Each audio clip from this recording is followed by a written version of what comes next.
Welcome to Rashmi's रसोई।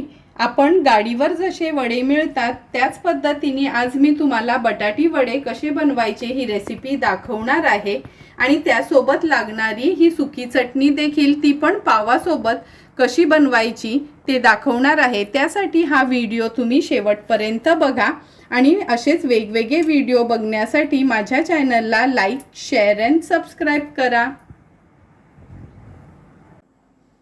सर्वांच्याच आवडीचे बटाटी वडे बनवण्यासाठी हे अर्धा किलो आपण बटाटे बॉईल करून ह्याची सालं काढून घेतलीत। तळायसाठी आणि फोडणीसाठी तेल यूज करणार आहोत।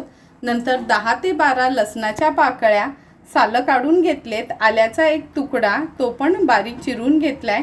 3 ते 4 हिरव्या मिरच्या आपल्या आवडीप्रमाणे आपण यूज करणार आहोत। नंतर हे हिंग घेतलंय, आपण पाव चमचा हिंग यूज करणार आहोत। ही कढीपत्त्याची पानं, राई घेतली चमचाभर जिरं, अर्धा चमचा हळद, चवीप्रमाणे मीठ, गार्निशिंगसाठी कोथिंबीर। नंतर बेसनचा घोळ बनवण्यासाठी आपण पाव किलो हे बेसन चाळून घेतले आणि त्याच्यामध्ये अगदी खायचा थोडासा सोडाखार आपण मिक्स करणार आहोत, म्हणजे बेकिंग सोडा आपण यूज करणार आहोत चिमूटभर। सर्वात आधी आपण मिरची, लसूण आणि आल्याचा क्रश बनवून घेणार आहोत। तुम्ही मिक्सरला लावलं तरी चालेल, पण क्रश बनवलं का कसं पेस्ट त्याची होत नाही आणि क्रशची टेस्ट भाजीला खूप छान येते।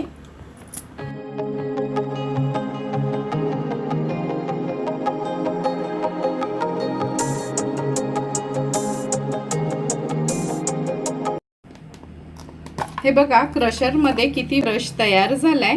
तुम्ही बारीक चेचून किंवा चिरून देखील घेऊ शकता। आता हा जो कढीपत्ता आहे ना, हा पण मी अगदी बारीक चिरून घेणार आहे, कारण का अख्खा टाकला तर मुलं खात नाहीत। आणि हे बटाटे थोडे स्मॅश करून घेते, नंतर लगेचच भाजीला आपण फोडणी देणार आहोत। हे बघा बटाटे पण आपण स्मॅश करून घेतलेत आणि ग्रेट नाही करायचे, हातानेच याला व्यवस्थित स्मॅश केले। कढीपत्त्याची पानं देखील बारीक चिरून घेतले। आता ही वड्याची भाजी बनवण्यासाठी लगेच आपण फोडणी देणार आहोत त्याला। गॅसवर आपण हा एक पॅन गरम करत ठेवलाय। भाजीच्या फोडणीला जास्त तेल घ्यायचं नाही, अगदी 2 चमचे एवढंच आपण तेल घेणार आहोत।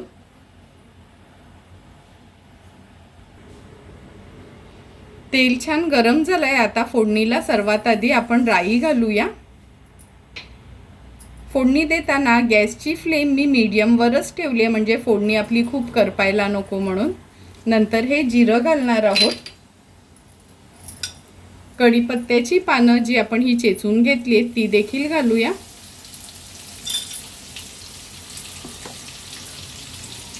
थोडंसं हिंग, नंतर आपण हे जे आलं, लसूण आणि मिरचीचा क्रश करून घेतलाय तो ॲड करणार आहोत। तुम्ही पण नॉर्मली ना जेव्हा पण आपण बटाटी वडे करतो तेव्हा असा ना हा क्रशच यूज करा। क्रशनी वड्याला खूप छान टेस्ट येते।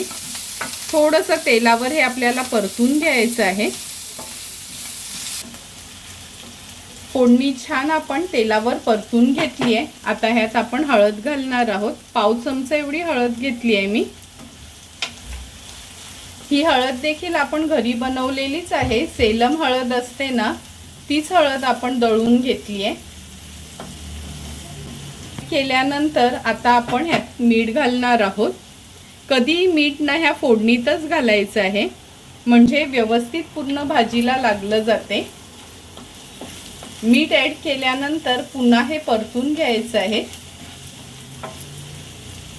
आता हे स्मॅश केलेले बटाटे आहेत ते आपण ह्या फोडणीवर घालणार आहोत।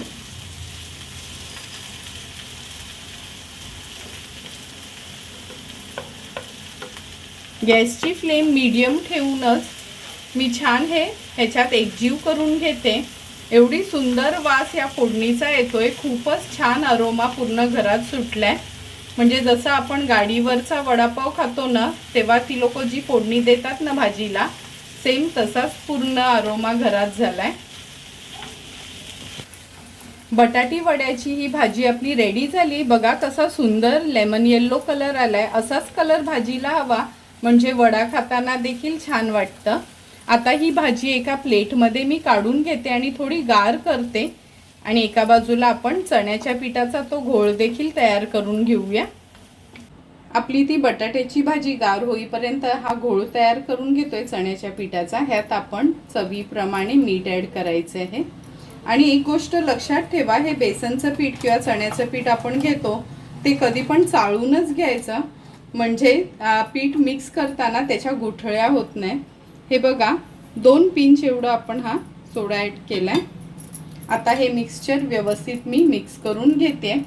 लक्षात ठेवा, कधी आपण जेव्हा बेकिंग सोडा यूज करतो तेव्हा कधीच हळद यूज करायची नाही। मग आपण वडे किंवा भजी बनवतो ना तेव्हा त्याचा थोडा लालसर कलर येतो। फक्त मीठ आणि बेकिंग सोडाच यूज करायचा अशा वेळी।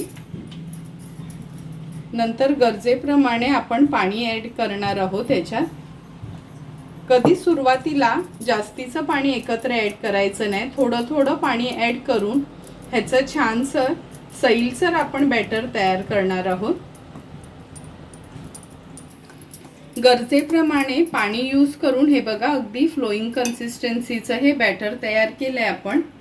आता हे साईडला ठेवते आणि भाजी गार झाली आहे का चेक करून घेऊया।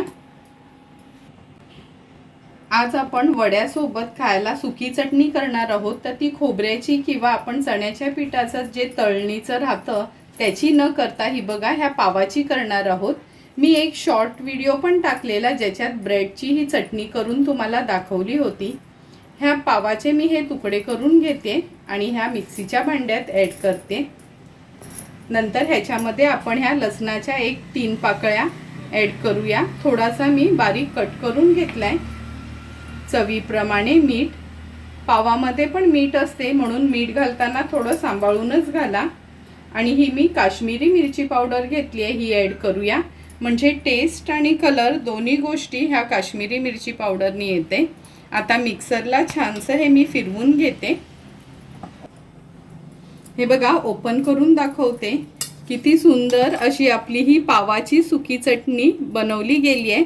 तुम्ही पण वड्यासोबत नक्की ही चटणी ट्राय करून बघा। आता आपलं बटाट्याची भाजी पण गार झाली आहे, त्याचे आपण गोळे करून घेऊया। भाजी पूर्णपणे गार झाली आहे। आता ह्या स्टेजला आपण ही जी कोथिंबीर बारीक चिरून घेतली आहे ती ॲड करूया आणि व्यवस्थित मिक्स करून घ्यायची आहे। लक्षात ठेवा, भाजी गार झाल्यावरच कोथिंबीर ॲड करायची, म्हणजे छान हिरवागार रंग त्याचा राहतो कायम। व्यवस्थित हे मिक्स करून झालं। आता आपल्याला हवेत तसे लहान मोठे आपण वड्यांचे हे गोळे बनवून घेऊया। मी हे असे चपट ठेवते, म्हणजे एकदम टिपिकल आपले महाराष्ट्रीयन टाईपच हे वडे तयार होतात। अशाच पद्धतीने ह्याचे मी गोळे बनवून घेते।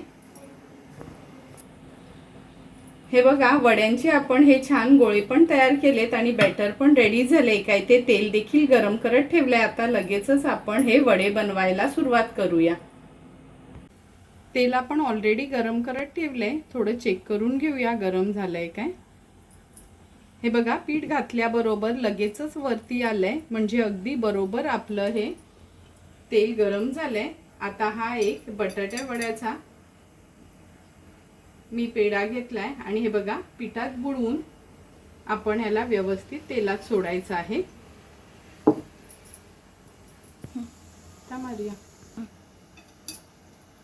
तो एक वडा घातला का दुसरा पण आपण घालणार आहोत। आपल्या कढईत किती तेल आहे त्या प्रमाणात आपण हे वडे तेलामध्ये सोडणार आहोत।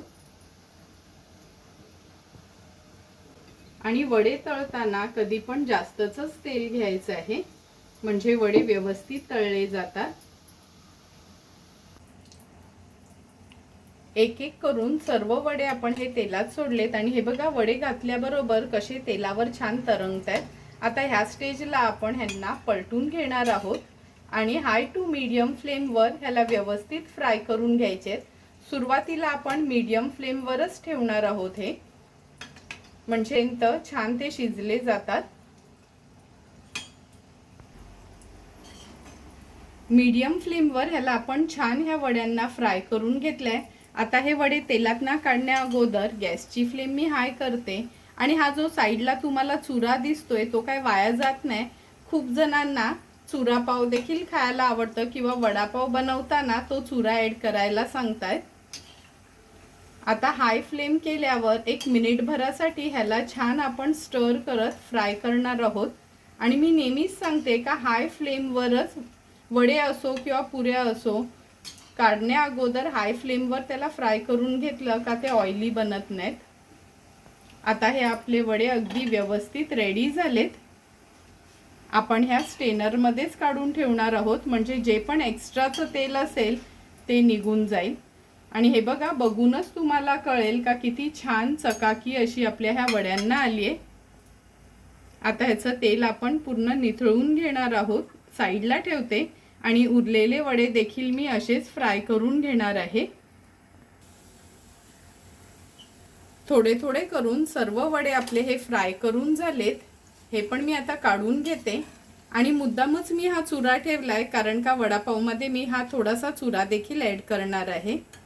आता हे रेडी झालेले आपले हे बटाटी वडे आपण सर्विंग प्लेटमध्ये सर्व करणार आहोत।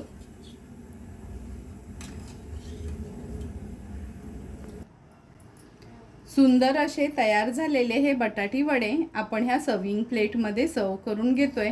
तुम्ही बघू शकता का किती सुंदर कलर पण आलाय, खूप असा लालसर नाही कलर ह्याचा झालाय। तुम्हाला पण जर मी बनवलेले हे बटाटी वड्याची रेसिपी आवडली असेल तर तुम्ही पण नक्की माझ्या पद्धतीने एकदा तरी हे वडे घरी ट्राय करा आणि मला कमेंट करून सांगा की तुम्ही बनवलेले हे बटाटी वडे कसे झालेत ते। तुम्हाला जर मी बनवलेल्या ह्या बटाटी वड्याचा व्हिडिओ आवडला असेल तर नक्की माझ्या चॅनलला तुम्ही लाईक, शेअर अँड सबस्क्राईब करा। Thank you for watching my video.